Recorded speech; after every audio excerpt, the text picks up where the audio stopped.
వరంగల్ జిల్లా వ్యాప్తంగా కుండపోత వాన కురిసింది. ఎడతెరిపి లేకుండా కురిసిన భారీ వర్షానికి జనజీవనం స్తంభించిపోయింది. భారీ వర్షానికి లోతట్టు ప్రాంతాలన్నీ జలమయమయ్యాయి. కాలనీలు, రోడ్లు, చెరువులను తలపించాయి. నగరంలోని S R Nagar, Sakarasikota, Giriprasad colony, Hunter road, Karimabad, Lakshmi Ganapathi colony, L B Nagar తో పాటు శివనగర్ ప్రాంతాలు నీట మునిగాయి. అండర్ బ్రిడ్జి పూర్తిగా నీట మునిగిపోవడంతో వాహనదారుల రాకపోకలకు తీవ్ర అంతరాయం కలిగింది.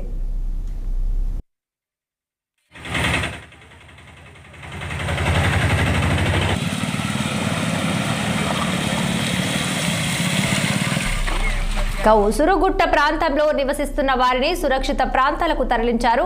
అలాగే వరంగల్లోని లోతట్టు ప్రాంతాల్లో చిక్కుకున్న వారిని డిఆర్ఎఫ్, ఎన్డీఆర్ఎఫ్ బృందాల సహాయంతో సురక్షిత ప్రాంతాలకు తరలిస్తున్నారు.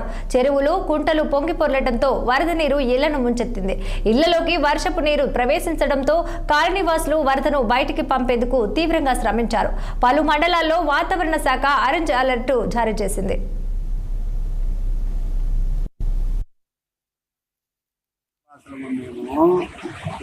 ఈ నీళ్లు వర్షాకాలం వచ్చిందంటే 3 నెలలు బయటకు వెళ్ళకుంటూ ఉంటుంది. రెండోది ఏంటంటే కూరగాయలు పోవాలన్నా, ప్రతి దినుసుకు పోవాలన్నా కూడా చాలా కష్టంగా ఉన్నది. స్కూళ్ళు బంద్. 10 సంవత్సరాల కాంచి ఎంతో మంది ఆఫీసర్లు వచ్చిండ్రు సార్. కలెక్టర్ వచ్చిండు, మున్సిపాలిటీ చైర్మన్, వీళ్ళందరూ వచ్చిండ్రు. ఇలా శిలాపలకాలు 3 కొట్టున్నాయి, అవి అట్టే మునిగిపోతున్నాయి. ఒక్కడ వచ్చిన వాళ్ళు లేడు, ఒకడు చూసిన వాళ్ళు లేడు. దీనికి అసలు శ్రద్ధ తీసుకొని మాకు మంచిగా కోరుకుంటాను. ఎవరు రావాలంటే మా కౌన్సిలరు ఆయన బయట నుంచి ఇంట్లోకి వెళ్ళి బయటకు వెళ్ళాడు.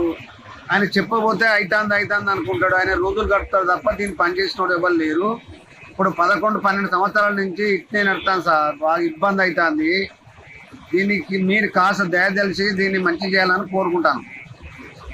మీ ఎమ్మెల్యే చెప్పినంతే, ఎవరు చెప్పినా ఆయన ఎమ్మెల్యే కొత్తగా గెలిచిండు. ఇటు అత్తే పాపం ఎమ్మెల్యే లేడు, ఏం లేడు, ఇవ్వాలి రారు. ఇటు వచ్చినోడే ఉండే Lakshmi Ganapathi colony, Kasibugga, gear market, road, petrol pump ఎదురుగా. గత 25-30 సంవత్సరాల కాల నుంచి మాది ఇదే పరిస్థితి. చిన్న వానలకు కూడా తట్టుకోలేకపోతున్నాము. ఎన్నో ఏళ్ల బట్టి మేము అనుభవిస్తున్న బాధలు ఇవి. దీని గురించి అధికారుల వద్దకు ఎన్నోసార్లు దరఖాస్తు పెట్టాము, కానీ ఎవ్వరూ రెస్పాండ్ అవ్వట్లేదు. ఇంట్లో చిన్న పిల్లలు ఉన్నారు. ఆ చిన్న పిల్లలకి సరైన ఆహార సౌకర్యాలు కూడా లేకుండా పోతున్నాయి. నైట్ పడ్డ వానకి మొత్తం వస్తువులు అన్నీ తడిసిపోయాయి.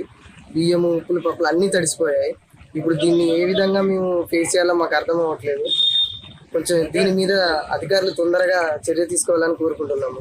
నీళ్లు చాలా ఉన్నాయి నాని. పిల్లలు, చిన్న పిల్లగాళ్ళు బయటికి రావడానికి కూడా మస్తు గోస అవుతుంది. మాకు కూరగాయలు తెచ్చుకోవడానికి, పాలు తెచ్చుకోవడానికి మస్తు గోస అవుతుంది. ఇంట్లోనే మొగలు మట్టి నీళ్లు ఉన్నాయి. గోస ఎత్తులు పట్టుకొని కూరగాయలు పోతాను. ఇప్పుడే నీళ్లు ఈ మోరీ కొంచెం సాగు చేస్తే మంచిగా ఉండదు.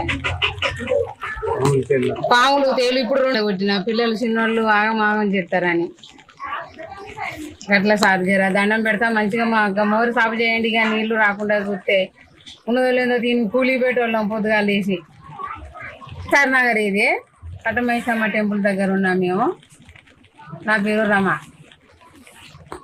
ఇప్పుడు 15 సంవత్సరాల కాంచి వెళ్ళి ఇట్లనే అవుతుంది. అంతకుముందు కూడా కొన్ని సంవత్సరాల కాంచి ఉన్నాం, కానీ బాగా నీళ్లు అప్పుడు మామూలుగా వచ్చినాయి.